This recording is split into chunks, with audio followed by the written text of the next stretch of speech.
And they asked that, I guess they're losing someone. Are they losing someone? Like a teacher or assistant? Who's over everything? Is it Miss Elliott? Oh, yes. They're asking to please find someone that cares and that will help them. Well, Miss Elliott cared. She did, and She they want helped one her. like her. Now, I'm glad you brought that up. Good transition. Head Start is grant funded. The board does support the salaries, of course, but they're typically self-sustaining in their supplies. Am I right? Yeah. And they do have a considerable amount of money. I'll tell you how the Head Start operates. Last week, now this is not a slam against Head Start because it's a beautiful thing to have Head Start in your district. I think it is. It is a burden, absolutely. But it is good so that we can get some alignment in our Head Start, our preschool, and our K and ungraded primary. So that is a good thing. It does have some other things that bring headaches. But let me share with you how this grant operates. Last week, the Head Start, our share of an increase in funding for this year was a little over $10,000. But you know what the caveat was? You can't spend it on anything but salaries. And if you don't spend it on salaries, you have to send it back. Now, I'm all for increasing salaries when we can do that. But when it's a mandate that you can't buy supplies if you need them, and by the way, there are ample funds, and this will be addressed first thing tomorrow. There are ample funds. There's 3 or 4 people here who are very much aware of the funds that Head Start have available right now for supplies. We'll find out why they don't have their supplies. But it is a grant-funded program, and they're very specific on where money can be spent. And that, as I shared with you with this $10,000 that they gave us, is a good example on what we have to try to work with when they mandate where this money goes or send it back. So, but we're very pleased with the grant that we do receive and for our kids. I think it's gone a long way. The general fund, meaning the board, does support salaries in the Head Start. And one of the areas is the buses that we'll be looking at, of course, next year when we have to reconfigure the bus routes, and the Head Start will be getting on the big buses. So, I'll address that first thing. We got the money for that. They are getting their, have you been over there lately? It's a mess. The big mopping sink, that's where they're getting all the water. Their hopper? For other things. It's not very sanitary. Water for what other Like, things? I don't know, whatever. She said like to wash their dishes. Like the Head Start? Yeah, those things. In the main office. Yeah. Well, there's a culture shift in the Head Start and the working with the school itself. In administration, teachers, classified custodial duties, all of that. There is a huge culture shift taking place. And I'm very aggressive on trying to get us to work together. But there's a mindset, not only here, but in public education, that because it's a different fund and it's a different curriculum, and it just happens to be in our building, that we need to keep all these things separate. I'll give you an example. Our Head Start go to the cafeteria for breakfast after the preschool or after kindergarten or whatever. And the custodial staff at the schools were cleaning up, and then the Head Start would come in, and Head Start would be required to clean up again. Doesn't make a whole lot of sense. Just have the custodial staff clean up after everybody gets finished eating. But those are the things that were the Well, they barriers. don't clean their that we're trying rooms to either, do they? Hmm? They have to clean their own rooms, classrooms? Well, yes, they do.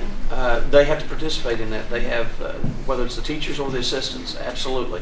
And I encourage, and I think I stepped on some toes last fall when I addressed the faculty and staff meeting, that I would expect, contrary to what's in their bargaining agreement, I would expect teachers to make sure that kids are taking personal responsibility and cleaning up before they go home.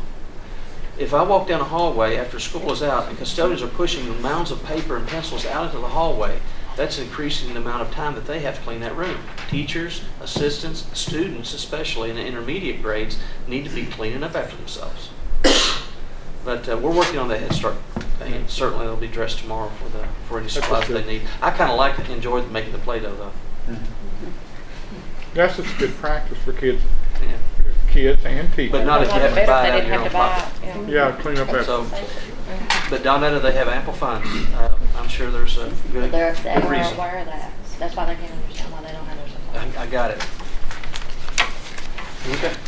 Next item on the agenda is reports, administrative staff reports. Thank you, Mr. Chairman. Our first report, well, I'm sorry, that'd be school report. That'd be Ms. Sloan.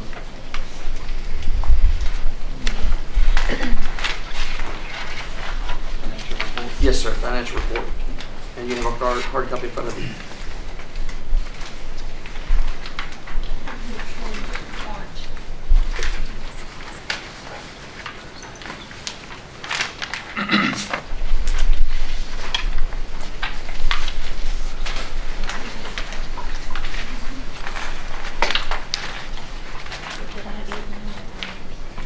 Martin County Board of Education Financial Report for February 2014, Board Meeting, March the 10th, 2014. Second page, comparing expenses to revenue. You drop down to February, into the 8th period, which is February. The expenditures were $966,019.04. Revenue was $1,252,526.69. An increase in revenue or difference in revenue of $286,507.65 in February.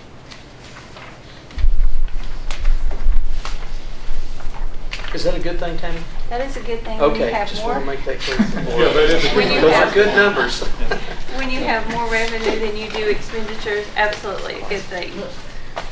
We are we on track to have contingency?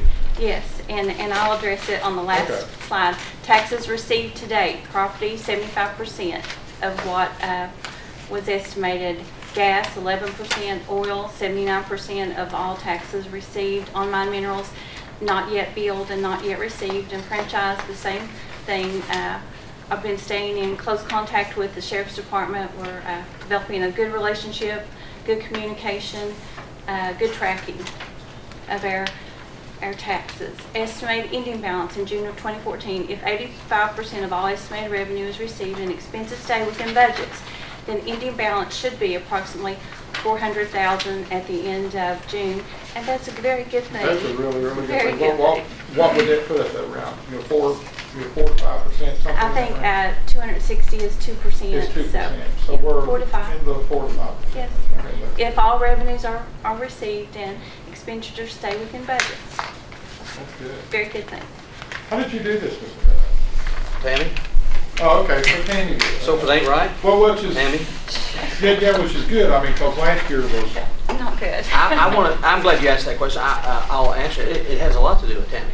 And it has a lot to do with knocking on the doors next door and working well. And as Tammy said, we have a relationship that's getting better and better as we move forward. Because a lot of the revenues, our collection rate was terrible. It was terrible. And that's why we were suffering in a lot of areas. But whatever changes that have been made in the last several months over there have been for the good, and we have benefited from that. Thank you. You're welcome. Thank you, Tammy. Martin County Education Association report. Anything? I did not receive anything, and I don't see Tom. Next item on the agenda is school reports. Sheila Priest. Thank you, Mr. Chairman. As she's preparing, she's excited about being here. by the way. But we have been looking at the gifted and talented. We've been looking at academics, extracurricular, or academic enrichment opportunities. And Sheila stopped by a week or so ago. We talked about the gifted and talented program as the board has had some dialogue over the last couple of months especially. And I think we're in a good place to move forward. So Sheila, it's all yours. Okay.